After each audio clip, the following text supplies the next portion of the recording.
Ladies and gentlemen, good afternoon, and please join me in welcoming our viewing audience to today's luncheon. My name is Jennifer Sloan. I'm president of the Canadian Club of Toronto, and we thank our viewing audience for being with us. The Canadian Club has a long history as the leading current affairs podium in Canada. Led by a volunteer board of directors, we are dedicated to encouraging open and accessible debate on issues that matter to Toronto, to the province, and to Canada. Through our youth and young leaders programs, civic action diversity partnerships, accessibility commitments, as well as through our media partnerships and social media properties, we provide opportunities for Canadians around the world to engage with leading political, business, and public figures. Thank you for joining our conversation today. Before I formally introduce our speaker, I'd like to tell you about our remaining events for this season.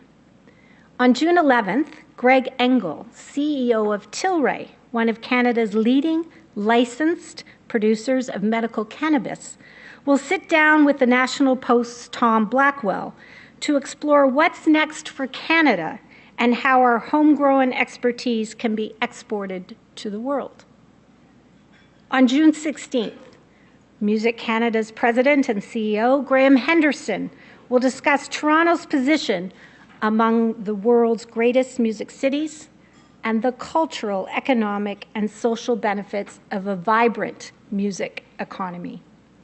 And on June 17th, direct from CBC's flagship news program, The National, join seasoned insiders Kathleen Monk, Jamie Watt, and David Hurley, along with moderator Don Newman, as they discuss one of the most anticipated Canadian federal elections in decades in front of a live Canadian Club of Toronto audience. For a full listing of the club's events and to order tickets, please visit our website at canadianclub.org. You can also join the conversation via Twitter or Instagram by following us at CDNCLUBTO or by using that hashtag. Ladies and gentlemen, on your behalf, I'm pleased to introduce this afternoon's guest speaker. The appointment of the 23rd U.S. Ambassador to Canada in March 2014 was welcome news. The Prime Minister's office commented that the choice of Bruce Heyman was an opportunity to advance shared priorities, including job creation and increased trade.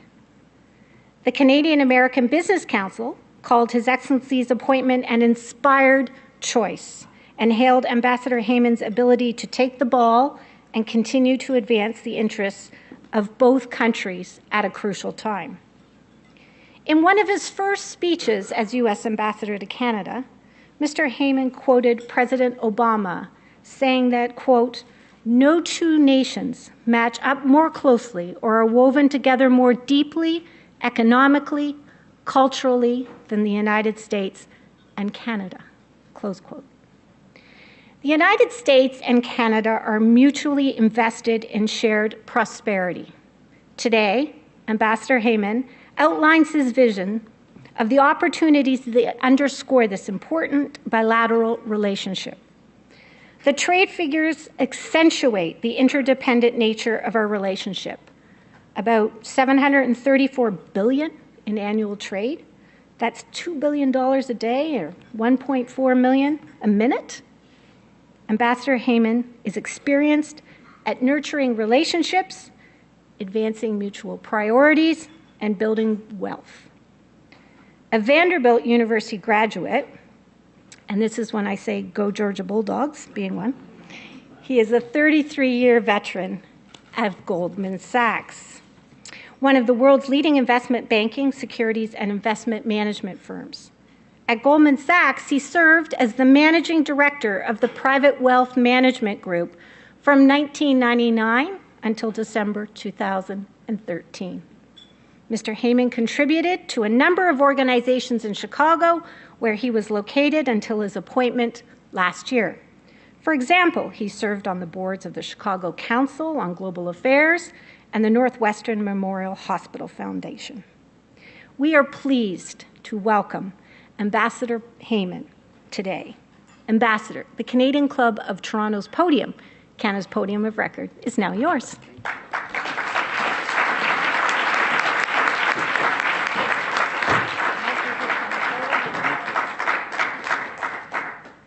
Thank you. Jennifer, that was a very generous introduction. I appreciate that very, very much. I thought I'd start today and reflect back on those first few days when I arrived in Ottawa and give you a sense of the learnings that I went through, and then maybe we'll chat a little bit more about the bilateral relationship. But in those very first few days, I came into this most beautiful embassy. Those of you who have not seen it, it is absolutely spectacular and a fantastic location, similar in location to your embassy in Washington. And I'm sitting in my new office and looking out over Parliament. And it's April 15th. Yes, tax day back at home, but something that I especially noted was it was snowing. And so I'm looking out the window and it's snowing. And of course, I have a lot of Canadian staff working at the embassy as well. And they're particularly groaning. I had not experienced the winter here, and they were frustrated. So I looked out the window and I thought this would be a perfect moment for me to try out my new Twitter thing.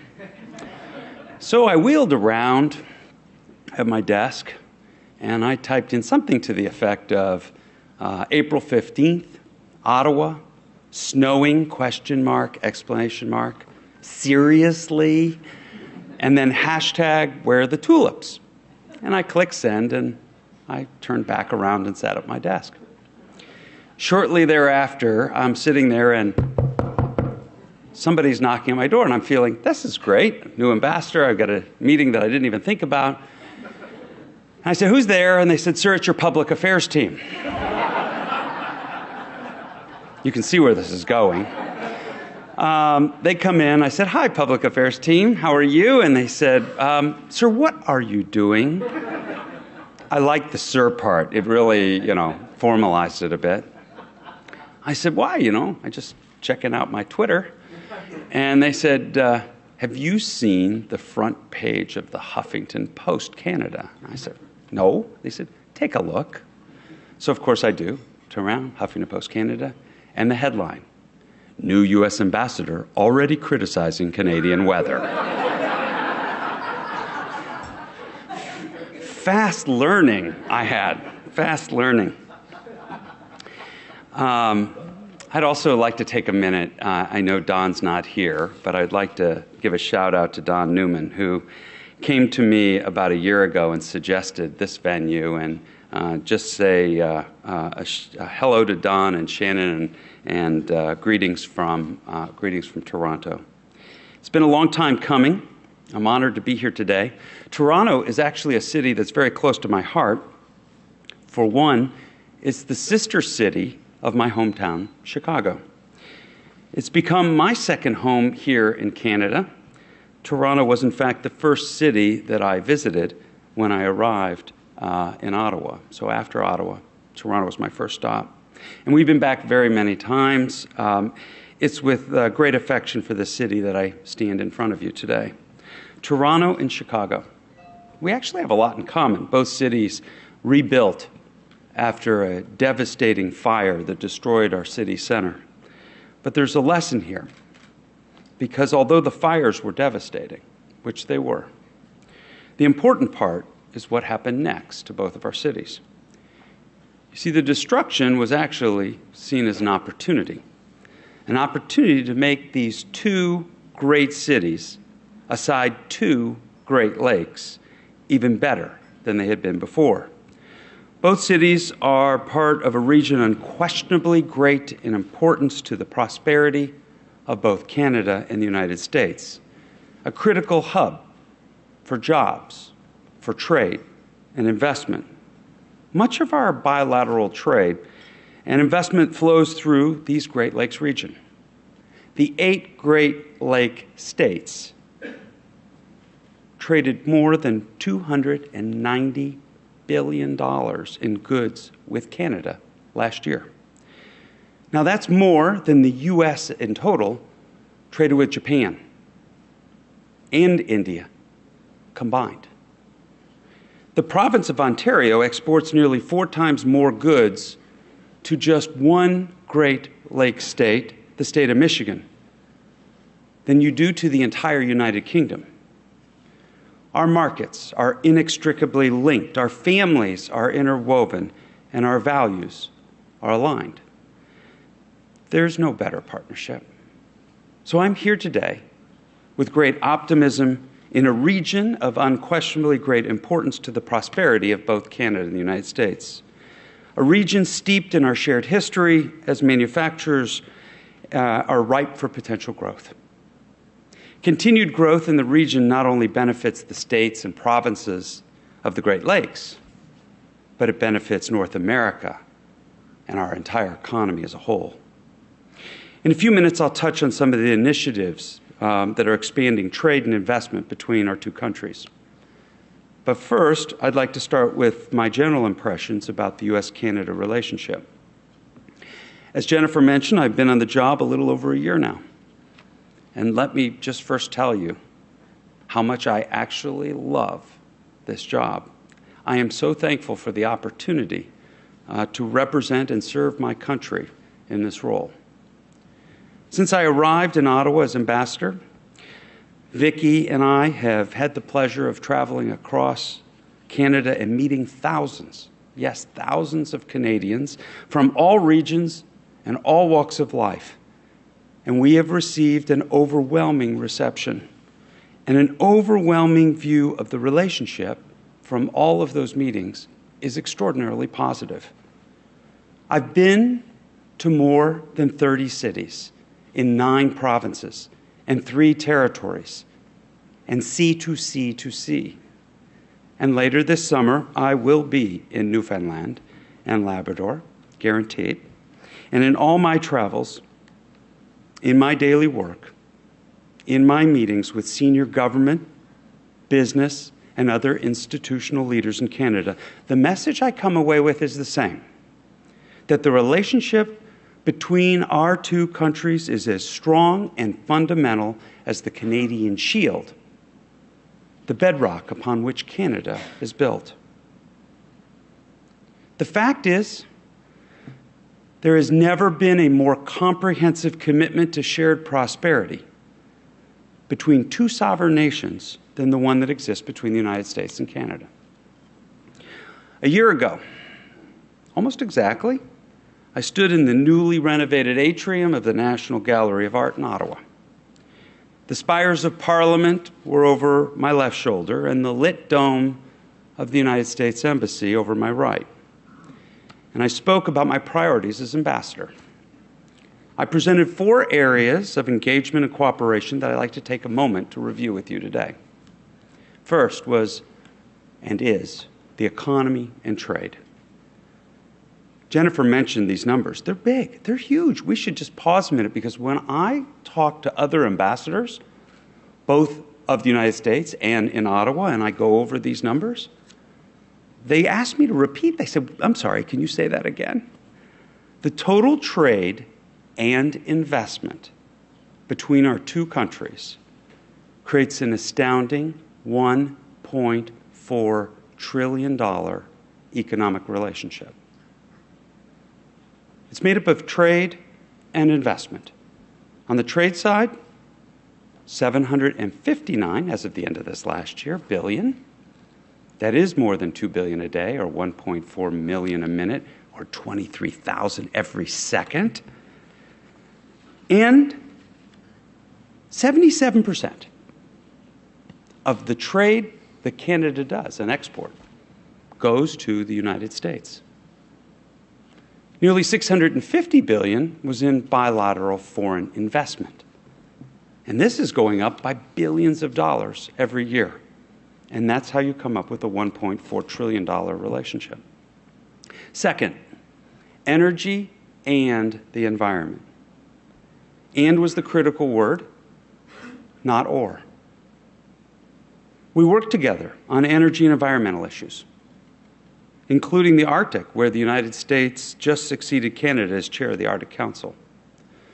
We work together on forest and watershed issues, as well as boundary waters, as well as water quality policies, all aspects of energy generation and transmission and greenhouse gas emissions, as well as the full range of environmental issues.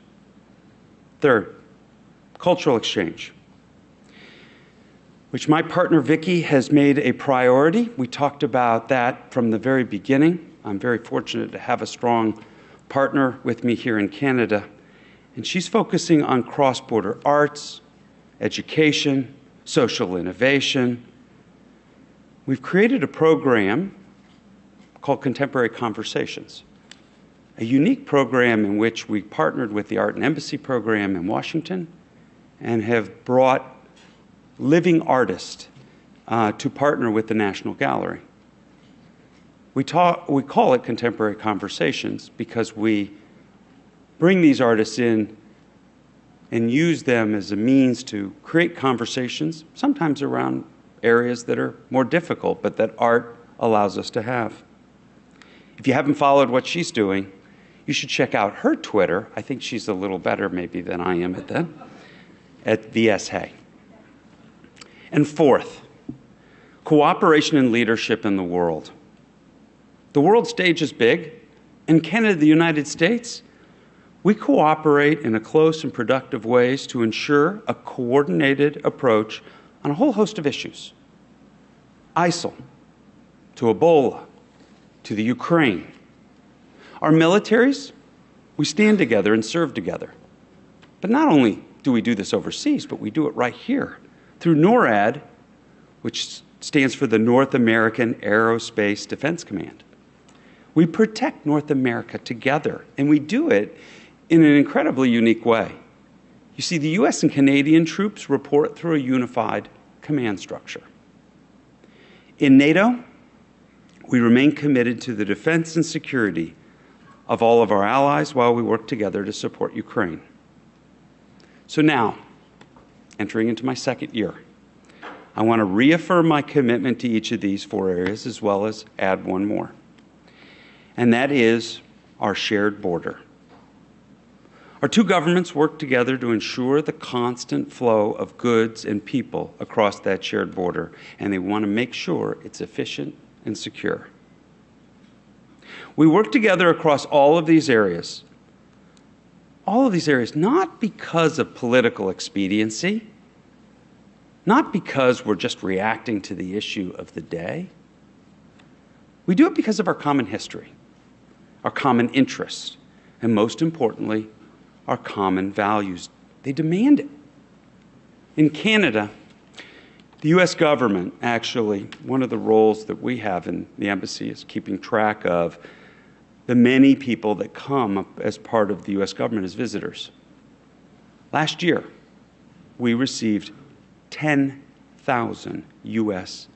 government officials. I'm sure glad they all didn't come to the House. But this massive flow of visitors largely happens below the radar, as officials in both of our countries, from all the various government agencies, who work together, just as they've done for decades. This work includes international conferences, scientific research visits, and meetings on a broad array of issues which we cooperate, from space exploration to food safety, from health policy to international security, from transportation to border infrastructure. Along with Mexico, the U.S. and Canada are working together to enhance North American competitiveness. And we're working to maintain our status as the most innovative, dynamic, competitive economic region on the planet.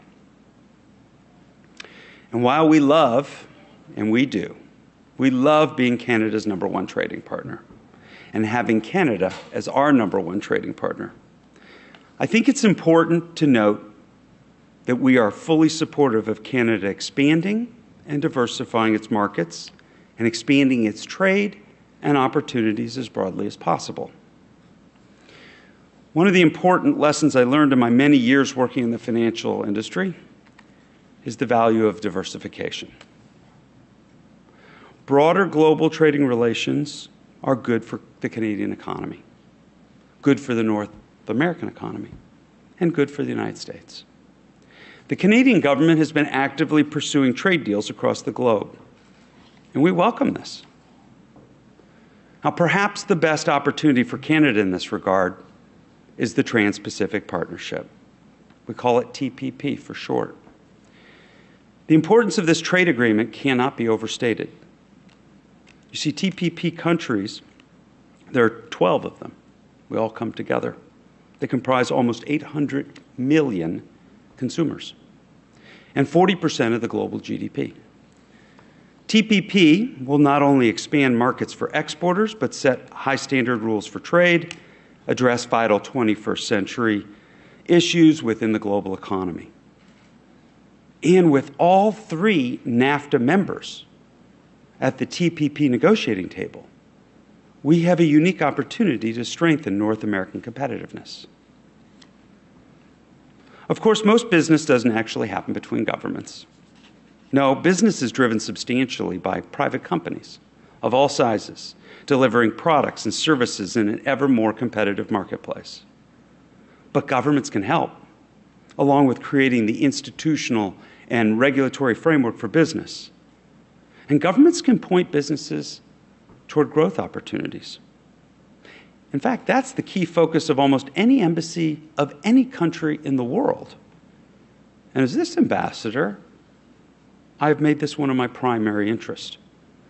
I believe in driving outcomes on trade and investment as one of the most tangible ways I can contribute to our relationship.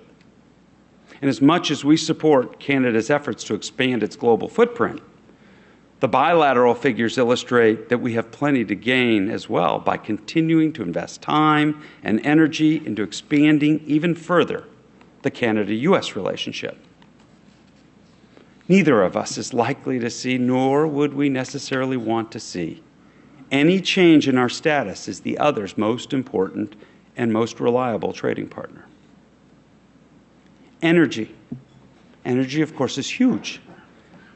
It's a major factor in our trading relationship, but there's something I would bet the vast majority of Americans, and maybe even some Canadians, wouldn't know.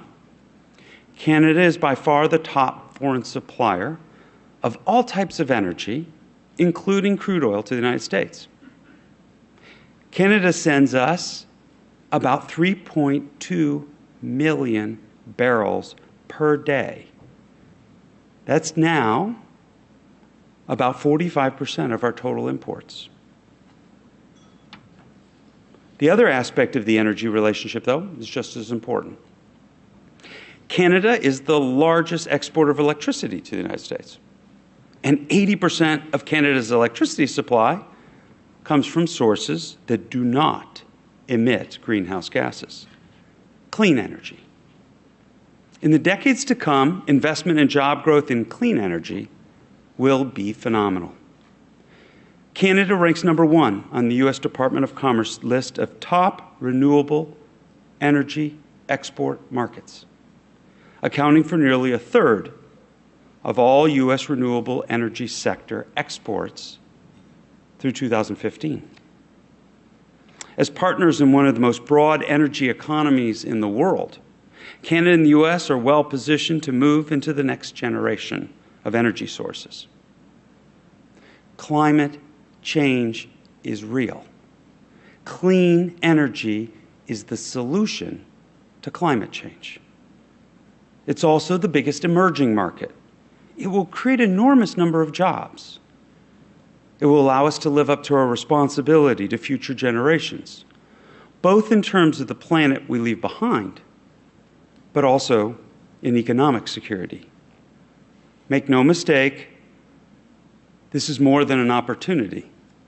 It's an obligation. So what are we doing to enhance, expand, facilitate trade and investment in the Great Lakes region and more broadly between our two countries? So one of my very top priorities is to make the border crossing for goods and for people easier, faster, and more efficient, while ensuring that our security standards remain uncompromised and that we fully implement our obligations to screen incoming goods and people. These two goals seem at odds with each other. And of course, to some degree, they are. If you want 100% security, then no one will get into either of our two countries. And if you want 100% ease of movement, well, you'll have no security. So the key, of course, is balance. But I believe also there's a huge potential to use technology to improve the way our countries approach our shared responsibility to manage our border. Small improvements in processing can yield big payoffs. You know, I already said we do $2 billion a day in trade. On average, there are more than 300,000 people that cross our border every single day. Imagine the gains that can come from consistently making those border crossings more efficient. Even shaving a few seconds a year per person through the use of technology or better processes. And that's what we've been working on. So not too long ago, I joined Canadian Minister of Public Safety, Stephen Blaney, and U.S. Secretary of Homeland Security, Jay Johnson, at the signing of a long-in-the-works agreement to manage our pre-clearance process. Customs Border Protection, CBP, currently conducts air pre-clearance in 8 airports in Canada, just like it does right here at Pearson, where you go through the border control at the airport here, and then you enter into the United States. Pre-clearance between the United States and Canada benefits travelers and trade by reducing congestions and related delays back when you land into the United States, and increases efficiency and predictability in cross-border travel, tourism, and transportation. Among other things, this updated agreement will allow for the consideration of requests for new pre-clearance locations in air, rail, land, and marine facilities. This is another part of a program called Beyond the Border, BTB. It's an initiative where our two governments launched in 2011 as a shared vision for perimeter security and economic competitiveness, and an initiative that continues to produce results. On May 19th, just a week or so ago, our two governments released the 2014 implementation report that not only identified our successes, but presented a forward plan outlining possibilities of further improvement. In essence, this was a promise that we continue to work together to expedite travel and shipments for trusted travelers, trusted traders, while maintaining our border integrity. One trusted traveler component of the Beyond the Border initiative is the Nexus program. Sometimes I give speeches like this, I feel like I'm preaching to the choir, especially for those of us who travel frequently across the border between the U.S. and Canada. This is a life-changing card. In fact, I was with an airline executive a month or so ago, and he told me his Nexus card is the most valuable card in his wallet. In fact, he turned to me and he said, "You know what? You could take every card out of my wallet, including my credit cards, but don't touch my Nexus card." Now, we already have more than 1 million Nexus users, and we're headed toward 2 million. Nexus member crossings accounted for 13.5% of the total northern border crossings in 2014. Just imagine the potential for reduced wait times here and across Canada if we were able to enroll more of our frequent travelers in this valuable program.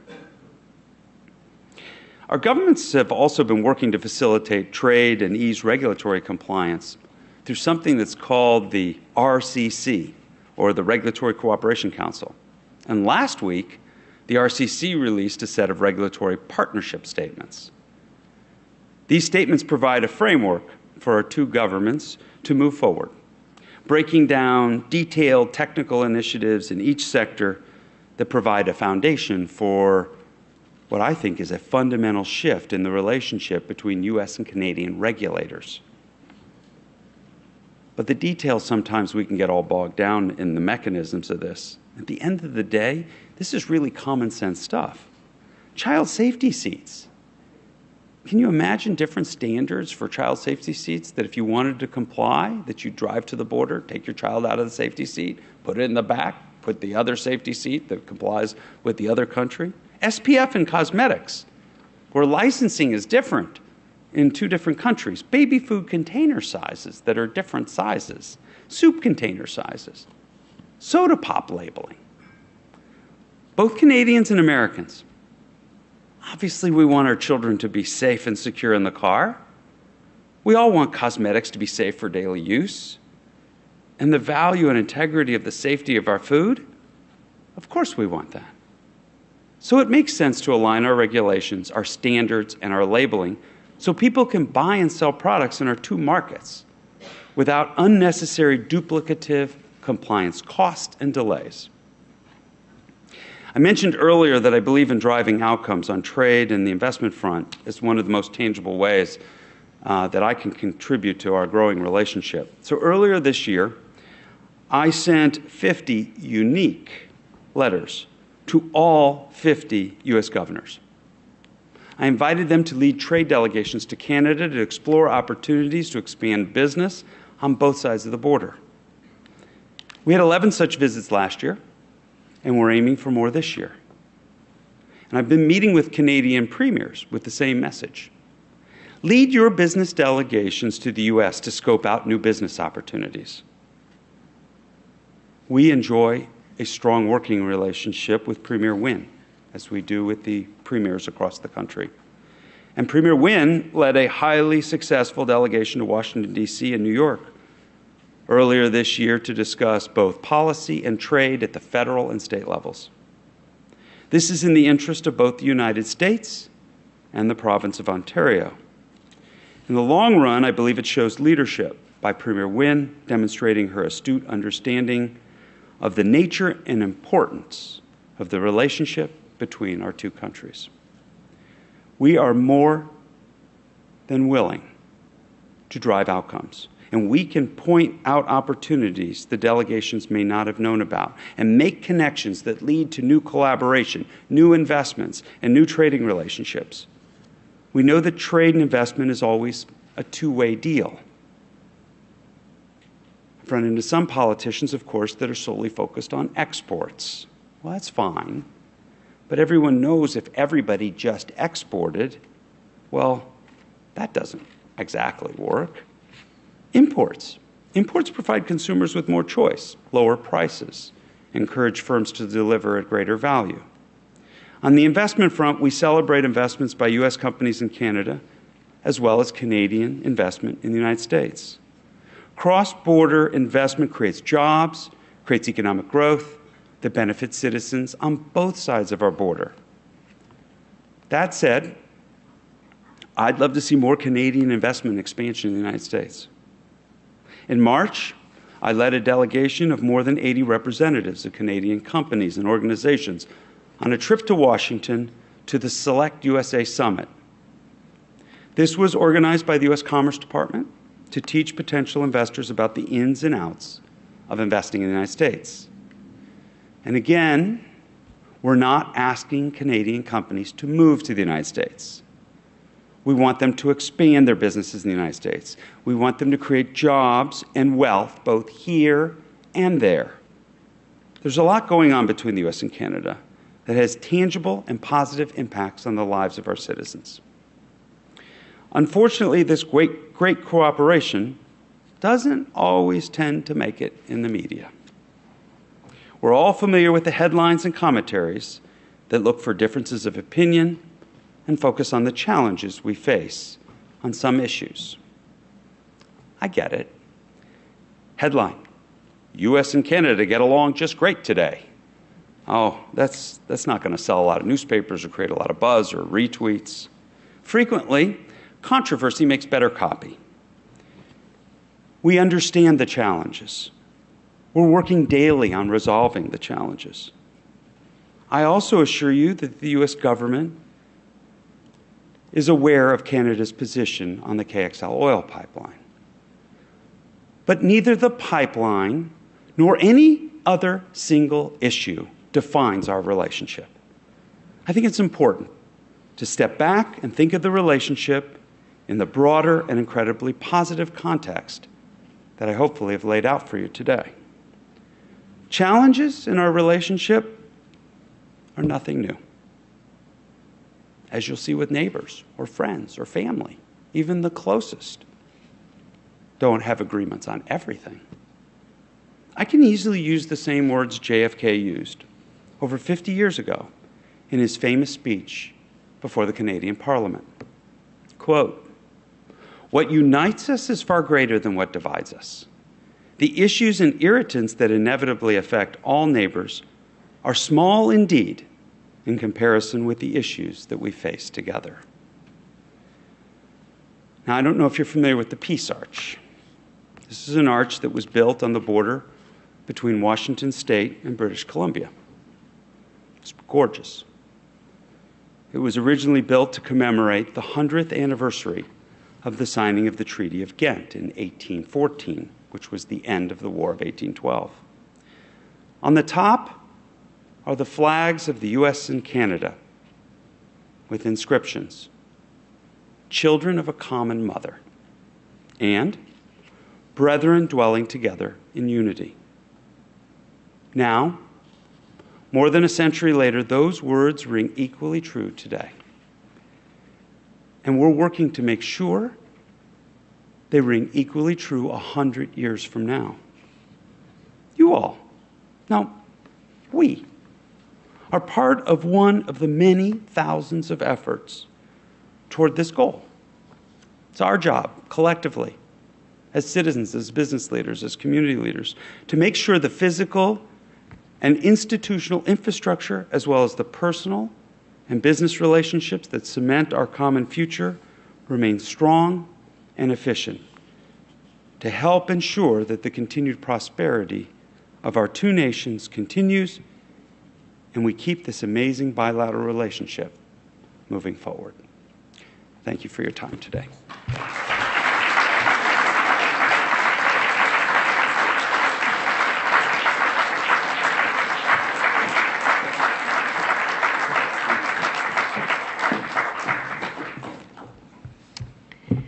Thank you very much, Ambassador Heyman. And so on behalf of the Canadian Club of Toronto and our live audience, I'd like to thank you for outlining your plans to nurture and grow the Canada-U.S. relationship. As you so passionately articulated, the relationship between our two nations is deep, rich, and fundamental. Our economies are interconnected and interdependent. We are each other's best partner. Working together, under your leadership, this relationship promises to grow stronger. We wish you the very best as you travel across the vastness of our beautiful country to promote bilateral interests, seek new opportunities, and broker deals that will contribute to shared and lasting prosperity. Thank you, Vicki, for being with us today. I also would like to say, go Blackhawks, your beloved Blackhawks. So thank you very much for joining us. Before I adjourn today's meeting, I'd like to draw your attention to the survey cards that we've placed at each of your tables. The Canadian Club is always looking for ways to improve your experience. So if you would please take a moment to let us know by sharing your thoughts and comments, the feedback would be very much appreciated. This concludes our program today, which will be aired and broadcast on Rogers TV in the days to come. We are grateful to Rogers TV and 680 News for their continuing promotion of Canadian Club events. To learn more about our club, please visit us at www.canadianclub.org. Ladies and gentlemen, thank you for joining us today. Thanks for being an attentive audience. Our meeting is now adjourned. Thank you.